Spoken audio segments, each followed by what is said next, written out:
बड़ी खबर है, उत्तर प्रदेश के मुजफ्फरनगर में कांवड़ यात्रा से पहले गाइडलाइंस जारी हुई है।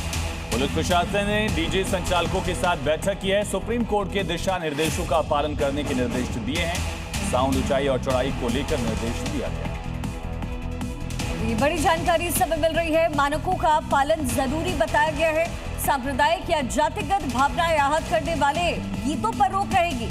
नियमों का उल्लंघन पर सख्त एक्शन लिया जाएगा। ये कुछ गाइडलाइंस है जो जारी की गई है। मुजफ्फरनगर में कांवड़ यात्रा से पहले ये गाइडलाइंस। कांवड़ यात्रा को लेकर पुलिस प्रशासन अलर्ट पर है। अधिकारियों ने कांवड़ यात्रा में जाने वाले डीजे संचालकों के साथ मीटिंग कर निर्देश दिया गया कि डीजे की ऊंचाई, लंबाई और चौड़ाई नियमों के मुताबिक रखें।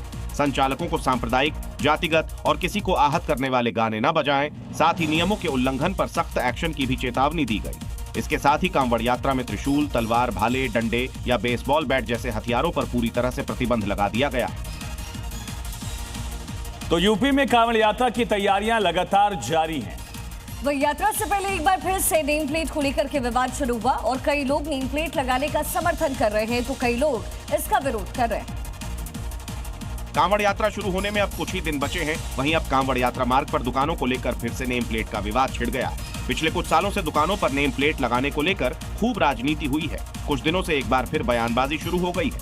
वहीं इटावा में उत्तर प्रदेश के सहकारिता राज्य मंत्री JPS राठौर ने भी नेम प्लेट लगाने का समर्थन किया और इससे जरूरी बताया। उन्होंने कहा कि दुकानों पर नेम प्लेट होना जरूरी है। यदि किसी को कुछ परेशानी होती है तो उसे पता होना चाहिए कि उसने सामान कहां से खरीदा है। ओम प्रकाश राजभर की पार्टी SBSP के विधायक बेदीराम फोन पर एक जूनियर इंजीनियर पर भड़क गए। उसे प्रोटोकॉल सीखने की नसीहत दी। फोन पर जेई को धमकाने का उनका वीडियो जमकर वायरल हुआ, जिससे लोग बिहार के विधायक भाई वीरेंद्र वाले मामले से जोड़ रहे हैं। विधायक जी जूनियर इंजीनियर पर इसलिए भड़क गए क्योंकि वो माननीय को नमस्ते कहना भूल गया। हेलो, प्रोटोकॉल मालूम नहीं है? अरे प्रोटोकॉल मालूम है कि नहीं है? अरे जेई बोल रहे हो कि यार कौन बोल रहे हो तुम? जेई बोल रहे हो? मैं विधायक बेदीराम बोल रहा हूँ। अभी को ख्याल आया है? अभी को ख्याल आया है? नमस्ते। विधायक जी ने मेन मुद्दे को किनारे किया। नमस्ते ना कहने पर जेई की प्रोटोकॉल वाली क्लास लगा दी।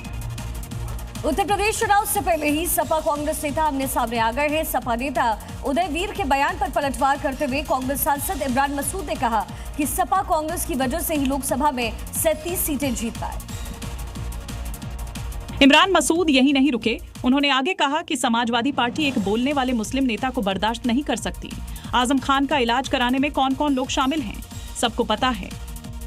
37 सीट आई है उत्तर प्रदेश में, तो ये 2024 के अंदर आई हैं, वरना 2022 के अंदर आप 120 भी नहीं कर पाए थे। इमरान मसूद ने ये पलटवार सपा नेता उदयवीर सिंह के उस बयान के बाद जिसमें उन्होंने इमरान मसूद को गंभीरता से ना लेने की बात कही थी, जिसके बाद से ही दोनों पार्टी के नेता अब एक दूसरे पर गठबंधन, सीट शेयरिंग और पिछले चुनावों में जीत को लेकर वार पलटवार कर रहे हैं।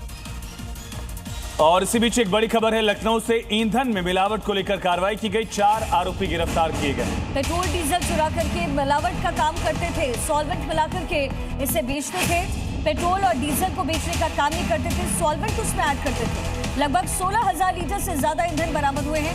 इथेनॉल मिक्स पेट्रोल को लेकर के भ्रामक सूचनाओं के बीच में ये जबरदस्त एक्शन लिया गया है।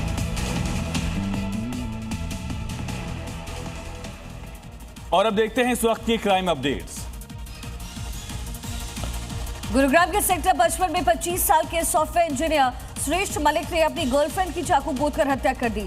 वारदात को अंजाम देने के बाद आरोपी ने गढ़ी रेलवे स्टेशन के पास ट्रेन के आगे कूदकर आत्महत्या की। फिलहाल पुलिस जांच पड़ताल कर रही है। बांदा पुलिस ने साइबर ठगी गिरोह का खुलासा किया। साइबर टीम ने 9 आरोपियों को गिरफ्तार किया। इनके पास से 52,47,000 नकद, लैपटॉप, मोबाइल, ATM कार्ड बरामद किए गए हैं। पुलिस गिरोह के नेटवर्क की जांच कर रही है। भागलपुर पुलिस ने आर्मी जवान के घर हुई दिन दहाड़े डकैती का खुलासा किया है। पुलिस ने 7 आरोपियों को गिरफ्तार किया है। इनके पास से सोने के आभूषण, 53,000 रुपए नगद, देसी कट्टा, कारतूस और मोबाइल बरामद किए गए। छत्तीसगढ़ की रायगढ़ पुलिस ने नाबालिग को भारत विरोधी नारे सिखाने के आरोपी वसीम मोहम्मद को हिरासत में लिया। पुलिस ने घटनास्थल का निरीक्षण किया। जांच पूरी करने के बाद आरोपी को दोबारा न्यायिक अभिरक्षा में जेल भेजा गया।